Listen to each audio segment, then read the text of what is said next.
I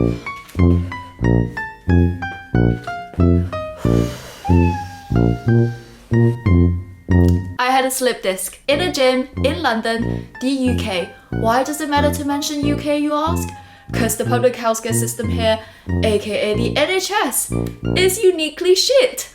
So what happened? I was in the gym, I have been awake for a week since I had a flu, but now I'm back. I'm feeling good, strong, and ready for an epic leg day. Just getting started with some deadlift. First rep feels good, second rep something feels weird, but okay.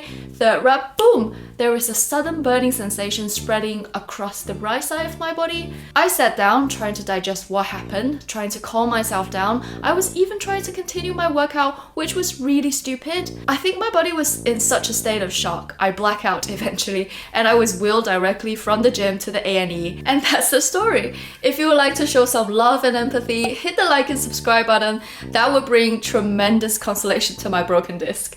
So, what went wrong in the A&E? First of all, for those of you who are not familiar with the public healthcare system in the UK, for a very basic intro, you need to know that the National Health Service, abbreviated as the NHS, is the publicly funded healthcare system in the United Kingdom. It is funded primarily through general taxation and national insurance contributions, and most of its services are free of charge at the point of usage by the nation's residents. The A&E I went to is the Accident and Emergency Department in the NHS, which treats medical conditions that require immediate attention.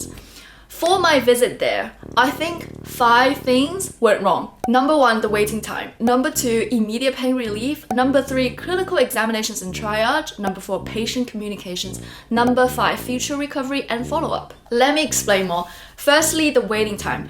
A&E's waiting time is just notoriously long. Everybody's in the country knows that. If you manage to get yourself seen by the doctors in 3 hours, consider that your lucky day. Some of you may ask, why not seeing a specialist doctors? Well, then I need to wait potentially for weeks or maybe months to get an available time slot. Well, this time I got seen by the doctors in 3 hours, so I guess I was lucky. Because last time I visited the A&E, I was in a different city and I waited for 6 hours. But still, I mean, waiting for 3 hours to get urgent care and feeling lucky just sounds so pathetic. The length of the process is not the worst thing. What's even worse is that the entire waiting system is not very transparent. There is no indications of how long you might need to wait until you get called in by the doctors. You can't just walk around because you don't know when the doctor will call you, and you don't want to miss out on appointments that you waited for hours. You are left in this suspensions of having no control of your times, no conclusion, or no support about your urgent medical conditions. All you can do is internalize all your worries, trying to keep your cool in the crowded waiting rooms, and sit your ass out until your name is called. Also, the even worse part of this waiting, this is related to my second point, is the absence of immediate pain relief. When I was presented to the A&E receptions, I was called for an initial triage very quickly. I was obviously in too much pain to walk because I was in a wheelchair, clearly indicating that I was injured in the gym just now and is in a lot of pain. I was not offered any painkillers or pain relief whatsoever at all. After which, I was dispatched to urgent care to wait, during which I requested immediate pain relief twice before I was finally offered painkillers. At this point, an hour and a half has passed. If I'm a normal functioning people, 1.5 hours sounds like nothing. But when you're in excruciating pain, not knowing when you will be attended by medical professionals, every minute makes the psychological torture as taxing as the physical one. Moving on my third point, the clinical examination and triage. So this is when I'm finally getting attended by the doctors. The entire process was like less than 10 minutes. I mean, I seriously suspect if you could even call it a clinical examinations, because the only examinations that the doctor did was to ask me to lay sideways and touch in the different sections of my lumbar spine for pain level.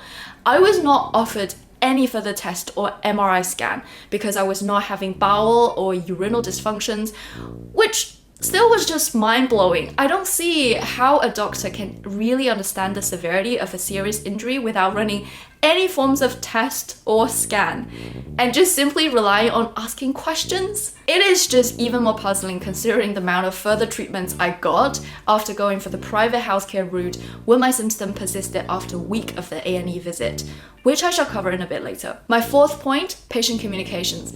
It's only when I reflect on the whole experience retrospectively that I realize some of the conversations that happened during the process just doesn't sound right, and doesn't sound like the human-centered, humanitarian approach that I'm more familiar with in my past experience with NHS in general in this country. I was told very bluntly that there is no cure to what happened to me, and that I was advised to take squat and deadlift out from my training routines like for good. The doctor did give me the assurance that I will get better over time, just take lots of painkillers, take it easy, and wear back support. But still, for someone who is at their early 20s and who takes weightlifting and training as the pride and joy of her life, for a doctor to say that there is no cure for this and that I should just forget about the trainings that I love for good. I mean, don't get me wrong, what the doctor say may very well be the truth and the fact, but I mean the delivery.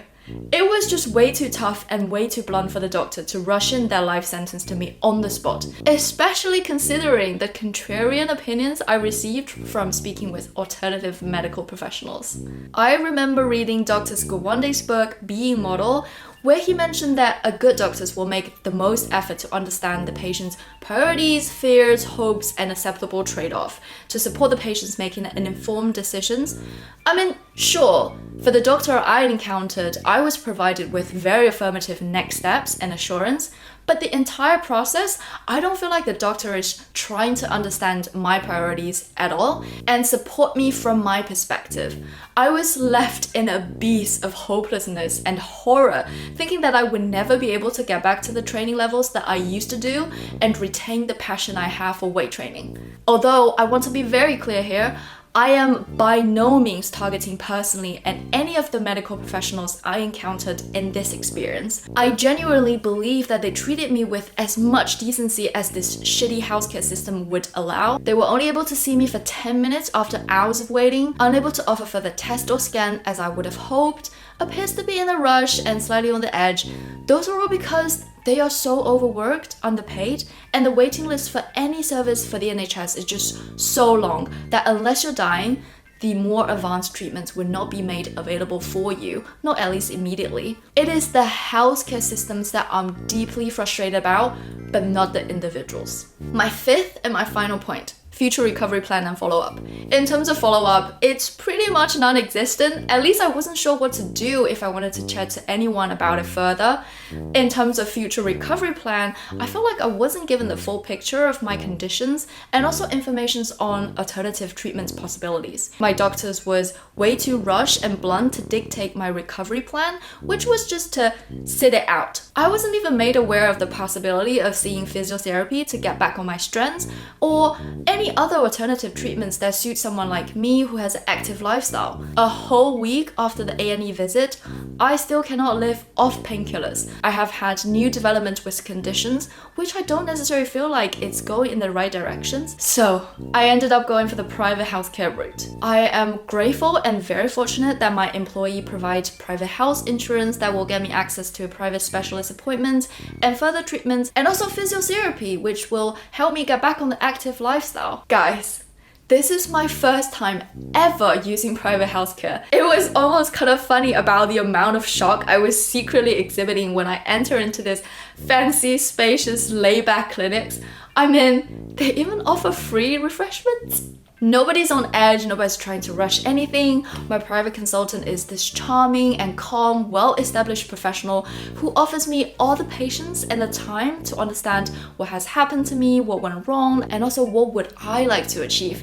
And I was booked into an urgent MRI scan the very next day. I mean, I was really happy, really relieved about how quickly things got progressed after the private consultations, but at the same time, the feeling of sadness and frustrations about the insane difference between my public healthcare experience and the private one slowly kicks in. This is my very first serious injuries in my adulthood. I feel very vulnerable. I feel incredibly upset and worried to death that the pain would have some chronic implications on my body. Also, interestingly, as someone who was born and raised in China, I have this instilled belief in publicly funded national organizations, especially the healthcare. It is a really weird way to put it, but I feel safe to feel unwell in China because I know the public healthcare system is incredibly efficient and accessible, and you don't need to be super rich to get high standards of medical treatments. I did have a similar perceptions about the NHS when I first came to the UK, and I was kind of indifferent about private healthcare insurance and stuff,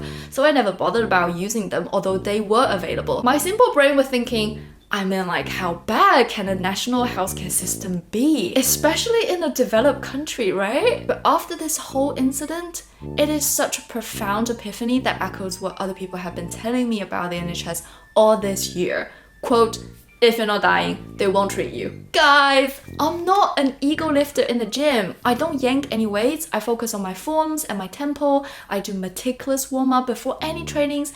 And I also mix in functional trainings and injury prevention exercise in my routine.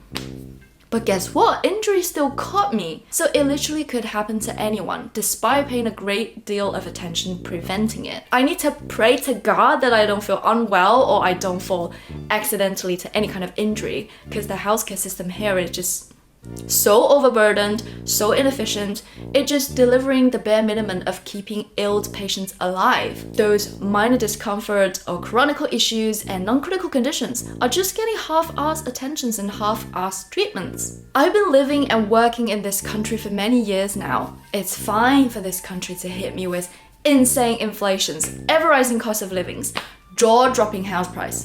But when you say, as a developed nation, you can't even guarantee my health unless I'm fortunate enough to have private health insurance, it's starting to look like a joke. But anyway, you have heard me ranting long enough.